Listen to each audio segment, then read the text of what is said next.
Hello friends, नमस्कार दोस्तों।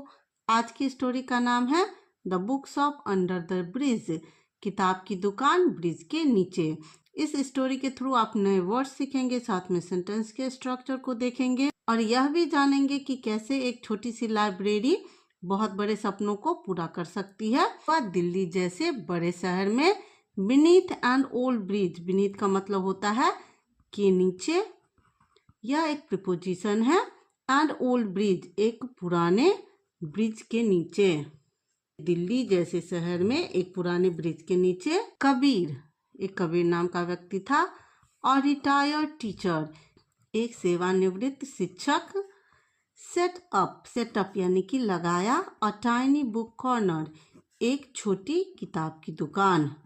Tiny का मतलब होता है छोटी, बुक कॉर्नर यानी कि किताब की दुकान उसने लगाई। इट वॉजंट, यह वॉज नॉट नहीं था, यह नहीं था। अ ग्रांड लाइब्रेरी, एक ग्रांड का मतलब होता है भव्य या शानदार, लाइब्रेरी पुस्तकालय, यह एक भव्य पुस्तकालय नहीं था। जस्ट बस, जस्ट का मतलब होता है बस। एक वुडन, लकड़ी का अलमारी थी। फिल्ड विथ यानी भरा हुआ, से भरा हुआ। Second hand books, second hand यानी कि पुरानी बुक्स से भरा हुआ, एक पुरानी किताबों से भरा हुआ एक अलमारी थी। एंड, और, अ साइन, एक बोर्ड था। क्या लिखा था उस बोर्ड पे?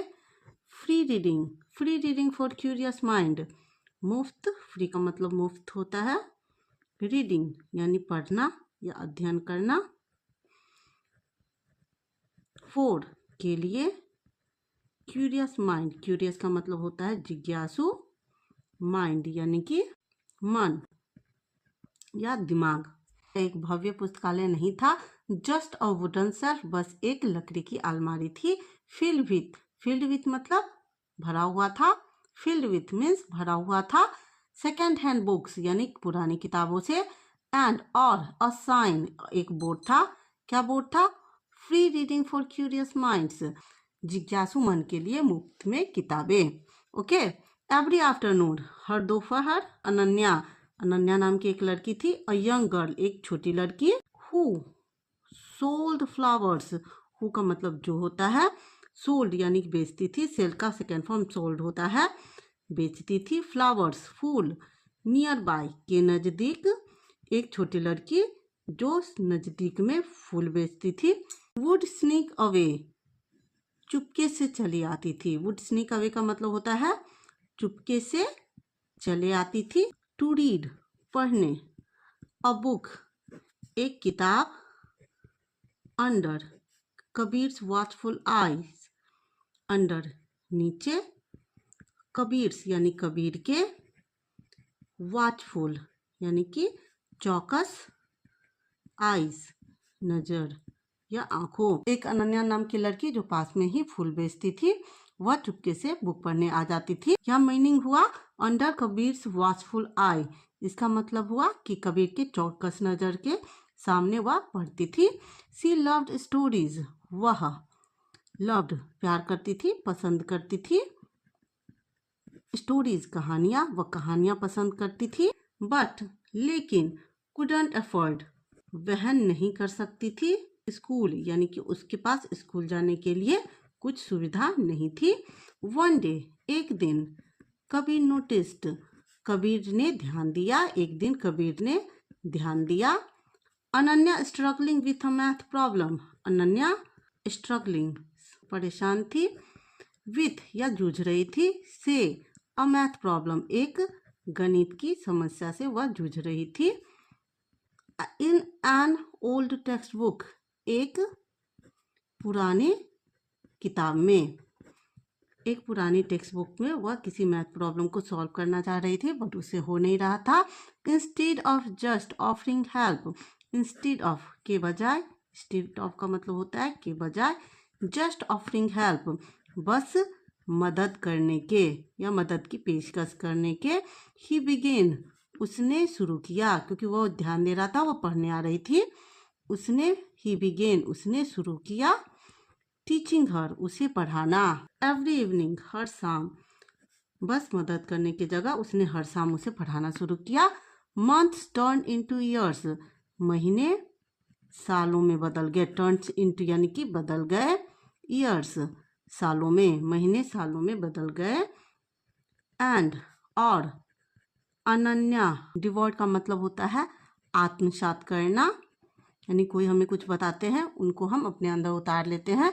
That is called divot. Every lesson, हर सीख, एवरी लेसन यानी हर सीख। कबीर ऑफर्ड, कबीर उसे जो भी पढ़ाता था वह उसको आत्मसात कर लेती थी। ईयर्स लेटर, सालों बाद, क्या होता है सालों बाद?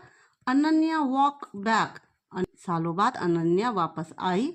टू द ब्रिज, ब्रिज के पास। दिस टाइम, इस बार, दिस टाइम का मतलब होता है इस बार। इन अ, में एक क्रिप्स वाइट कोट यानी कि कड़क सफेद कोट में वह इस बार वापस आई। सी हैड बिकम, वह हैड बिकम बन चुकी थी, वह बन चुकी थी। अ डॉक्टर, एक डॉक्टर, वह एक डॉक्टर बन चुकी थी। यह सेंटेंस पास्ट परफेक्ट टेंस का है। सी हग्ड कबीर, सी उसने, हग्ड यानी कि गले लगा लिया, उसने गले लगाया कबीर को। टाइटली यानी कि कसकर, उसने कसकर कबीर को गले लगाया। एंड और सेड, कहा, उसने कसकर कबीर को गले लगाया और कहा, योर बुक्स, आपकी किताबें, didn't just, did not just teach me, बस मुझे कहानी नहीं सिखाई, आपकी किताबों ने बस मुझे कहानी नहीं सिखाई। बाबा, उसने बाबा को, उसने कबीर को बाबा कहा। दे गेव मी, उन्होंने यानी उन बुकों ने, गिव मी मुझे दिया, मुझे दिया, माई स्टोरी मेरी कहानी। आपकी किताबों ने न केवल मुझे स्टोरी सिखाई बल्कि मुझे मेरी कहानी दी। समटाइम्स, कभी कभी, कभी कभी। द स्मॉलेस्ट लाइब्रेरी, छोटी लाइब्रेरी, वह लाइब्रेरी क्या थी? बहुत छोटी थी। छोटी पुस्तकालय, पुस्तकालय होल्ड, होल्ड यानी कि संभालती है। द ग्रेटेस्ट ड्रीम, सबसे बड़े सपने, कभी कभी सबसे छोटी लाइब्रेरी सबसे बड़े सपने संभालती है, यानी सबसे बड़े सपनों को पूरा करती है। Instead of selling flowers she became a doctor, और यह कैसे हो पाया? एक लाइब्रेरी की वजह से और एक शिक्षक की वजह से। यह स्टोरी आपको कैसी लगी कमेंट करके ज़रूर बताना, साथ में दोस्तों से शेयर करना। Thank you for watching.